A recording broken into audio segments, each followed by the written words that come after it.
Hello, dear students. So, today I will discuss chapter 1, the Cold War era. So, let's start. Overview. This chapter provides a backdrop to the entire book. ये chapter पूरी whole book का एक base है. ठीक, यानी first chapter ही सारे इस book के सारे चैप्टर्स रिलेटेड हैं. The end of the Cold War era is usually seen as the beginning of the contemporary era in world politics. इसका मतलब है कि जब भारत की विश्व की राजनीति में कोल्ड वार यानी शुद्ध युद्ध के अंत को एक तरह से बिगनिंग ऑफ कंटेम्प्रेरी एरा समझा जाता है. यानी कि जिस समय शीत युद्ध खत्म हो रहा था उसी वक्त कंटेम्प्रेरी एरा वर्ल्ड पॉलिटिक्स का स्टार्ट हो चुका था. यानी कंटेम्प्रेरी एरा जो भी आपकी बुक का नाम भी है कंटेम्प्रेरी वर्ल्ड, तो ये 90s से स्टार्ट हुआ था. ठीक है, तो हम 90s से पहले कोल्ड वॉर एरा के बारे में पढ़ेंगे. And which is the subject matter of this book, जो कि इस बुक का विषय है. इट इज़ देयर फोर, इसीलिए appropriate that we begin the story with the discussion of the cold war. तो इसलिए यही अच्छा होगा कि हम अपना जो चैप्टर इस बुक को कोल्ड वॉर एरा के चैप्टर से स्टार्ट करें. The chapter shows how the dominance of the two super powers, the United states of America and Soviet union. ये चैप्टर शो करेगा कि किस तरह से डोमिनेंस मतलब प्रभावशीलता यानी प्रभावी इफ़ेक्टिवनेस इन दो नेशंस की एक दूसरे को कॉम्पिटिटर थे, एक दूसरे के किस तरह से एक दूसरे को पुट डाउन करने की डोमिनेंस दिखेगी.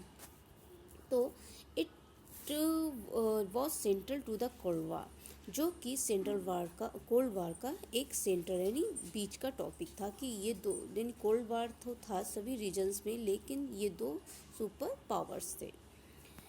मेनली इन्हीं दोनों के कंट्रीज़ के बीच में कोल्ड वार था. So it tracks the various arenas of the Cold War in different parts of the world. Arenas मतलब होता है युद्ध स्थल, the place of the fight. सो इसने बहुत सारे एरेनाज ट्रैक किए हैं इस कोल्ड वार के ज़रिए. यानी बहुत से रीजन में, क्योंकि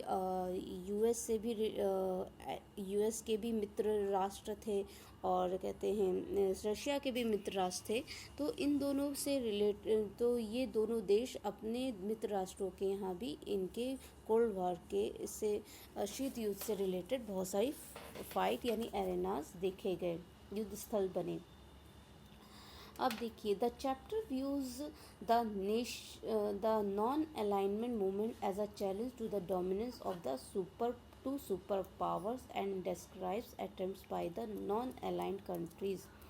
तो ये चैप्टर एक दूसरा इनका एंटी कोल्ड वार वेपन हुआ था जिसे कहते हैं नैम.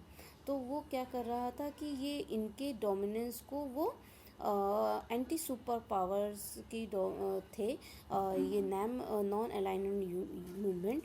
क्योंकि ये नॉन मतलब हम किसी से, अलाइन मतलब हम किसी से संधि नहीं करते. ऐसी कंट्रीज़ ने अपना एक मूवमेंट बनाया जिसे नॉन अलाइनमेंट मूवमेंट कहा गया, जो इन दोनों सुपर पावर्स के डोमिनेंस को चैलेंज कर रहा था. And describe attempts by the non aligned countries to establish a new international economic order as a means of attaining economic development and political independence. अब जो और describe the attempts by the non alignment countries, जो जितनी भी non alignment movement participate जो countries थे उनको एक नया प्लेटफॉर्म प्रोवाइड हुआ जिसे कहा गया नियो, जो as a means of economic development, जो कि इकोनॉमिक डेवलपमेंट यानी आर्थिक विकास को प्राप्त करने का एक साधन था. और जो पॉलिटिकल इंडिपेंडेंस यानी खुद के डिसीज़न लेने में इंडिपेंडेंसी थी. क्योंकि उस वक्त जो भी कंट्रीज़ थी, क्योंकि कोल्ड वार दो ही कंट्रीज़ के बीच में चल रहा था, रशिया और यूएसए. तो इन दोनों से अलाइंड कंट्रीज़ थी या इन दोनों के जो मित्र राष्ट्र थे वे अपने पॉलिटिकल डिसीजन इनके इफ़ेक्ट में यानी इनके हर डिसीज़न में इनका कोई कुछ ना कुछ उनके डिसीजन में कुछ ना कुछ इनका इफ़ेक्ट दिखता था।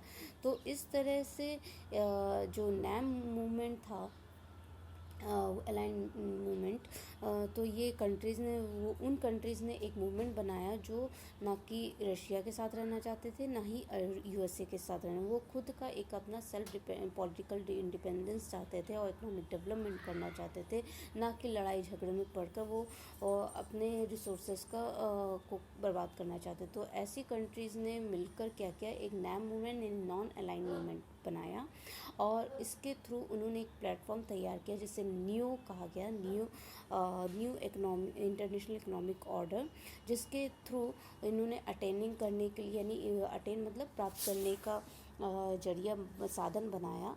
और फिर देखते हैं it concludes with an assessment of India's role in NAM and asks how successful the policy of non alignment has been in protecting India's interest. It concludes an assessment of India's role. इसमें सबसे ज़्यादा non alignment movement में जो था NAM, इसमें क्या था कि इंडिया का सबसे ज़्यादा रोल प्ले इम्पॉर्टेंट रोल हुआ और किस तरह से ये policy align has been protecting India's interest, किस तरह से इंडिया के इंटरेस्ट को प्रोटेक्ट कर रही थी ये पॉलिसी। अब ये दो पिक्चर्स हम देखते हैं। यहाँ पे पहला जो पिक्चर है यहाँ पे यूएसए का फ्लैग है, जहाँ सेकेंड वर्ल्ड वॉर की जीत के बाद यूएसए के जो मिलिट्री सोल्जर्स थे वो फ्लैग होस्ट कर रहे हैं और अपनी विजय होने का दिखा रहे हैं, सिम्बलाइज कर रहे हैं। और सेकंड पिक्चर में आप देख सकते हैं कि रशियन सोल्जर किस तरह से अपनी विजय को विनिंग सिम्बलाइज। तो दोस्तों ये पार्ट 1, पार्ट 2, पार्ट 3 में ये पूरा चैप्टर कंप्लीट हो जाएगा। हालांकि इसके 16 पेजेस हैं एक्सप्लेन करने में।